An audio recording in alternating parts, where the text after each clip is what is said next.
This is now the time for Michel Temer to step out of the shadow of Dilma Rousseff, for whom he served as vice president since 2011. He is set to assume power during this next stage of the impeachment process and could be president until the end of the current mandate in December 2018.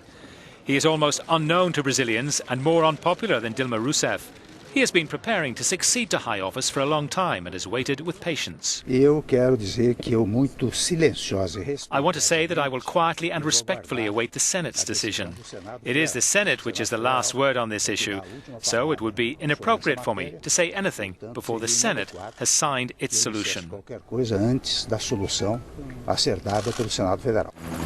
Top of his in tray is to cut the number of ministries to 22 from 32, according to a close advisor. The smaller cabinet promised by Temer is seen as a cost-cutting exercise and a determination to put the public accounts of Latin America's largest economy in order. It is going through the worst recession in 3 decades. GDP is forecast to shrink by 3.9% this year. Inflation reached 10.7% at the end of last year, a 12-year high.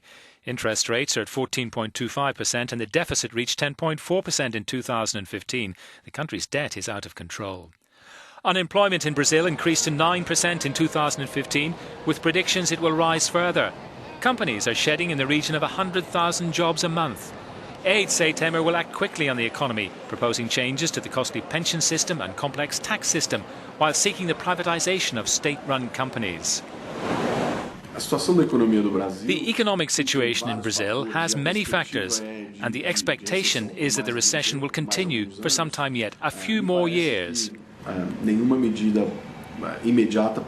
No measure can resolve the problem immediately, whoever is in government. Another ingredient in this explosive cocktail are a series of corruption scandals, including allegations that Brazil's biggest construction firms overcharged state oil company Petrobras for building contracts. Company executives and politicians were allegedly involved.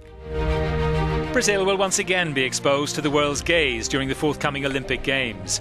But the long months of political upheaval have also hampered the start of the advertising campaign to attract visitors to the summer spectacle, and it's feared the country's image has already been tarnished.